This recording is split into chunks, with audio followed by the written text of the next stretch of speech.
Good evening, ladies and gentlemen. How are we getting on? So, after a couple of weeks of effective radio silence, Bethesda have put a post up on Reddit and presumably on their own site as well to break the silence and improve their communication, and have pledged to do so going forward. So it's been a little while since the last patch, and I for one have been waiting on news on what was coming next. Things for me at least have improved significantly, but there's obviously still a long way to go. So this little post has given a bit more information about what to expect in the next couple of weeks and their plans moving forward. So let's take a quick look at it. So the post is from Bethesda Game Studios directly. It's from their community team, which is good. Communication moving forward. Hi, we know you're frustrated and angry at the state of things right now, and whether it's issues you're running into in the game, lack of communication about fixes, updates or news. Yesterday we posted to let you know we're still here gathering feedback and working to get info from the team. Okay. We didn't want you to think that the silence meant nothing was happening. We're sorry and understand this was not the right approach, and we'll work to make a better bridge between you and the dev team in future. Okay. So we're posting an article today that has further information about upcoming updates that were mentioned a few weeks ago. We're aiming to get the patch notes for these out quicker, which is good, because the day before is a little bit too last minute for that, really. It was bugging me a little. Better than not at all, but, you know, nice to have them a bit earlier. And we'll have them available for the December 4th update later this week. So that's next Tuesday we get our next update. That's fine, that's cool. Looking forward to that. We'd like to make these articles weekly to make sure you know what the studio is working on, and as it relates to issues you may be experiencing or quality of life requests. That's good. Hopefully we'll be hearing regularly what's going on behind the scenes. That's definitely good news, especially with the issues the game has had. Keeping in touch with people, letting them know what's going on is a good move. Better late than never, in short, but yeah, that's a positive step forward. December 4th, the next update. Big things included in that are an increase to the stash limit, as well as a variety of performance and stability improvements, balance changes, multiple bug fixes. Get the words out. We'll have full patch notes later, ahead of the update, and here are some of the more notable issues. So, stash limit increase. This is one of the big things. It's something everybody's been asking for. I've been definitely ready for it. So they're increasing that from 400 to 600, which is adding 50% of the current total to it, which is cool. It's a little conservative, as they aptly point out, but as long as people don't immediately start throwing stuff into their stash left, right and centre, it'll be a good update. It'll give you some more headroom, and I think most of us have had time to get used to the fact we're adjusting it at the minute, so as long as we don't immediately go to town on it, we won't fill it right back up again. Still need to be a little sensible about this, but it is an improvement. I plan to increase the storage cap further once we verify this will not negatively impact the stability of the game. So that's pretty much what we thought and what they'd implied before. But they limited it to make sure that the game's not crashing any more than it absolutely has to. Which of course they're working on in general as well, but this is one area. So yeah, that's kind of what we expected. Good to see that they're working on increasing it further as well, and that they want to be sensible about how they do it so they're not creating more problems. Inevitably, it is going to happen sooner or later with something, so they're going to try and avoid as many of those issues as they can. That's the right call, I think. Boss loot. Players should correctly receive 2 to 3 items after taking down a boss, depending on the creature's difficulty and level. Good. I've noticed a few occasions where enemies with crowns above their head, little boss enemies, have not been dropping extra items. I've run over to loot them and gotten absolutely nothing out of it, which has been disappointing on occasion. Not the most critical end of the world thing, but good to see that being fixed.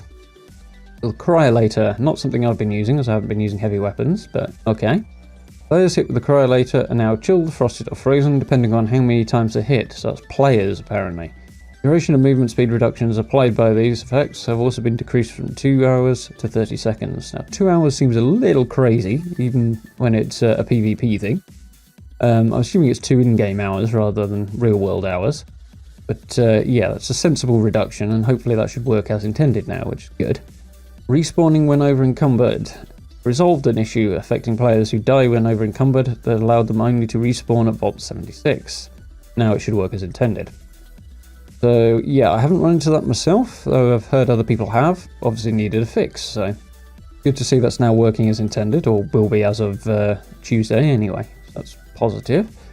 Stuck in power armor. Not really something I've run into very much, but people are getting stuck in the power armor. That definitely needs repairing.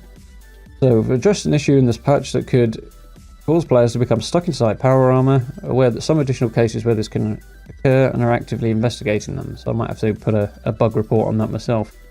So the nearest thing I've experienced to this is that I've fallen off a rooftop before now when I've used power armor in that particular play session.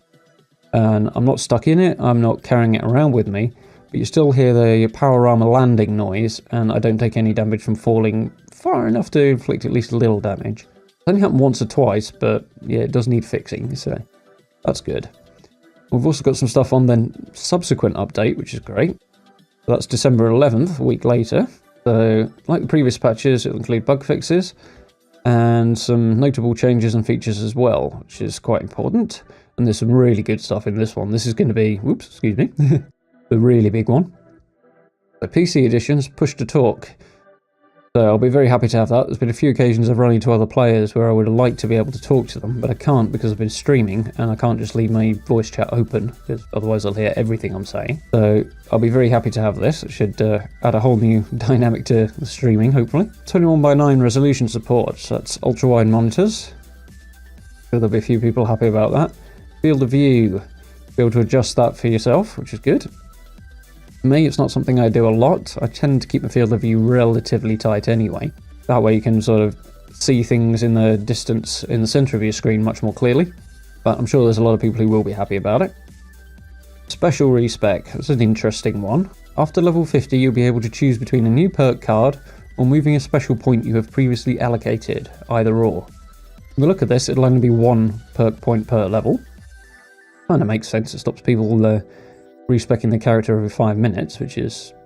I mean, you can do that with the perk cards, but only up to a certain point, so that's probably a sensible way of managing it.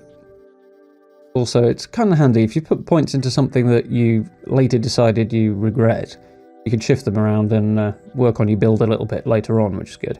There's one or two that I might adjust later on, so... Camp placement on login. This is the first really big thing in the December 11th patch. Camp will no longer automatically be blueprinted and stored if someone is occupying your location when you log into a server. There was a suggestion from Reddit, actually, a few days ago that has been obviously jumped on and have decided this is a very important thing for people, quite rightly. So this is a brilliant change. Instead, you'll receive a notification that your space is occupied. It will then give you a choice to either find a new home for your camp on that server, i.e. doing what it does now, or instead of trying to place down your camp, as long as you haven't already done it, it will let you switch server and then find one where that spot is vacant, and it will be like you never logged into the one where it was occupied, which is great. It will let you log in, pack your camp up, give you a choice. If that's not what you want and you haven't tried to replace it, hop out, hop back in, problem solved. The exact ins and outs of how that work, maybe not perfect, but it'd be nice to know before you have to wait your way through the loading screen. From the look of that, you will have to sit through the loading screen before you find out. But I think I can see why that would be the case, to be fair. So, yeah, that makes sense. It's a good change. The next one is also really good for those who like building. Bulldozer. New camp feature that will allow you to remove small trees, rocks, and other obstructions so it's easier to create and place your camp. You can use the bulldozer to clear items from the surrounding area to make it feel more like home. So in short, you run into problems like I had with my Toxic Valley cliffside house very recently. There was a little section of the ground there that was kind of gravelly, and I couldn't place foundations on it. It was okay to build things like the water purifier and generators on top of it, but clip through it, like I say, the foundations, that I couldn't put there. I had to move things. The end result was fine. I was quite happy with it, actually. But I had to adjust things quite a few times to make that work. This should solve that problem, hopefully. If you're actually in a general workshop as it is, you know, one of the fixed location ones in the game, you can already delete objects that are there. I've recently, on stream last night, in fact, I was at Poseidon Energy near Charleston, and yeah, I could remove entire trucks and vehicles and stuff like that to get them out of the way. There was a few things I deleted that were in the way. Some very cool stuff coming in the next couple of weeks, looking forward to it. And I'll obviously be doing videos on the patch notes when those actually drop, and of course streaming the game regularly, hopefully later on tonight, to finish this video off and grab some dinner first. If you'd like to, social media links should be appearing on screen around about now, so do catch up with me on Twitter, Facebook, that sort of thing. And if you'd like to catch me over on Twitch, you can find me there as well. It's all at the same link, /Darth Games. For now, thank you very much for watching, and I will be speaking to you all very, very soon.